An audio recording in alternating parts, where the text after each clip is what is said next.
So I found a power supply on Newegg, 600 watts for $19.99 on Newegg. In fact, it's still that price right now as of the recording date of this video, so check it out if you're interested in learning more about it. You'll find that it's from a company called Zalman, who I'm sure uses some other company to actually manufacture it, then they just rebrand it, stick their sticker on there and say, yeah, it's a Zalman power supply. That's what most actually do.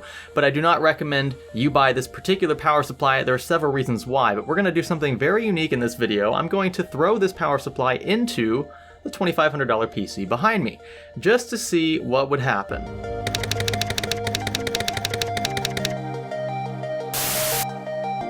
So this is the box right here. I haven't actually opened it yet. I had to look on my Newegg order history to remind myself what the name of the power supply actually was.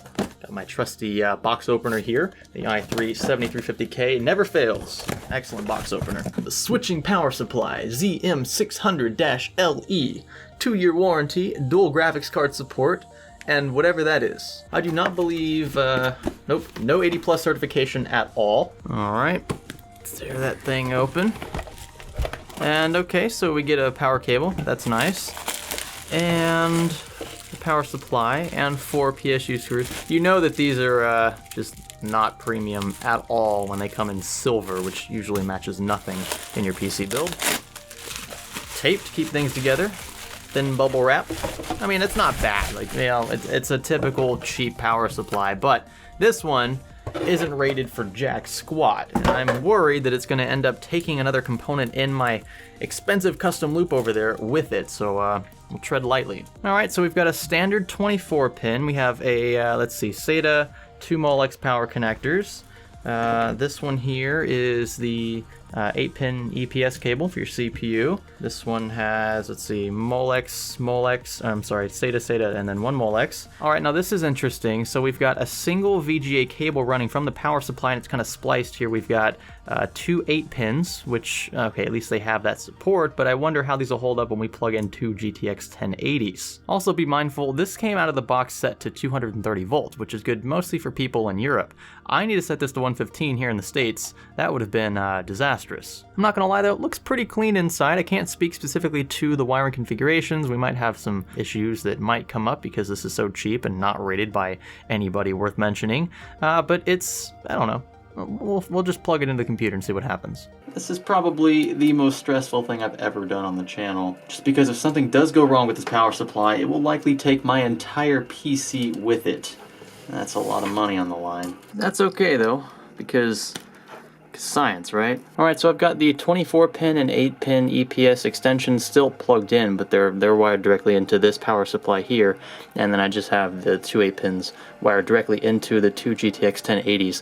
This is the most uncomfortable thing ever. Okay, power supply is there. I'm gonna turn it on. I mean, just to be frank, like, I don't expect the thing to just burn down. It's not that cheap. But I still don't advise pairing something this cheap with a system that's going to be using close to 600 watts already under load. Power supply is the loudest thing in the system, but I expected that. Now we're going to run a game. We're going to test GTA 5, just do the benchmark there, loop it a couple times, see if we can't get the power consumption to reach a point at which the power supply struggles and gets either extremely loud or just shuts off completely. I expect 600 watts is actually okay for a system like this. I mean, you're going to be on the very, very far right edge of your efficiency curve, but I do think that this system here is probably only going to draw, I would say, around 550 from the wall. I'm hearing some weird things coming from the pump. I wonder if the pump is being fed a steady flow of power. Wait, what? Why is my frame rate so low? It's a lot lower than it should be for a dual GTX 1080s. Hear the sounds? I don't know if you could hear that. There are just some weird pauses in the pump that are concerning. Okay, at this point, while it looks like it is doing just fine, I'm going to run a few stress tests simultaneously to basically load up power on both the graphics cards and the CPU. So we'll run IDA64 up top, and then we'll run probably Heaven benchmark down here. Superposition's hardcore, and I think that's not properly SLI configured yet. So, Heaven benchmark. So this one's getting loaded up. And then IDA64 Extreme. This is going to be interesting. Alright, so we're going to start first with the graphics cards. Get those loaded up, ready to go, because this takes a bit of processing beforehand. And then once this is good, which there it goes. All right, you can hear the coil whine. Now we will start the CPU test. And here we go.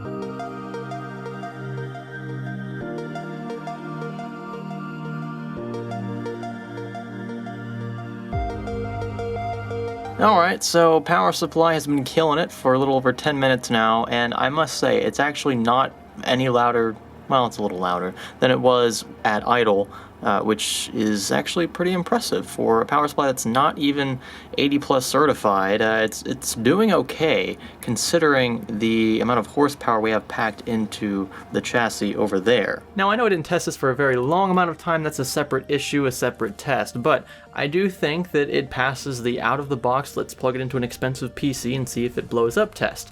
It didn't do that. In fact, it stayed quite cool and the fan was not very loud at all. Now, the point I wanted to make regarding power supplies and efficiencies and ratings is this.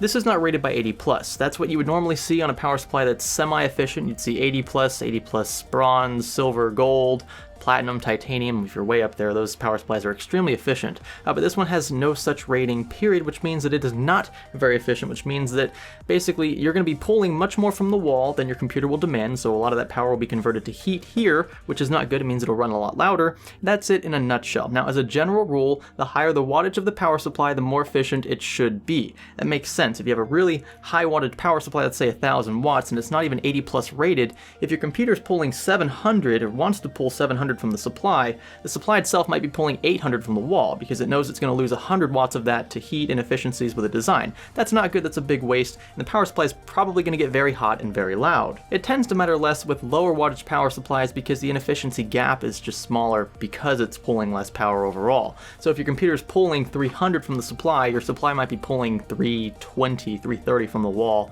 if it's a 430 watt power supply. Something like that. You see what I'm saying? So the margins increase as the power consumption increases, and that's why the higher efficiencies for those higher wattages are so important. Nonetheless, I cannot give this my 100% surefire seal of approval that it will not explode during use and load because, well, it's not even 80 plus certified. That scares the living heck out of me because this is a 600 watt power supply. It's not like a cheap 230, 300 watt power supply. They don't even rate power supplies that are that low in wattage because there's really no point. The margins are super small as a general rule. It's a neat little power supply for 20 bucks, but from a brand like Zalman that isn't highly regarded at all, at least in the States, in the power supply industry, I just can't recommend it. And based on what I've seen, I mean, it looks like it's well built. Zalman's a South Korean company. Like, the Koreans make good stuff, but I don't feel comfortable using it. Now, they make other power supplies that do look good. They look good. I would be comfortable using some of their other power supplies in a build like this, but this one here, nah. 20 bucks, nah. If you like this video, be sure to give it a thumbs up, thumbs down for the opposite. I don't know what I'm doing with my hands right now, but if you also like the subscribe button, you should click that for more content like this on the channel. This is Science Studio.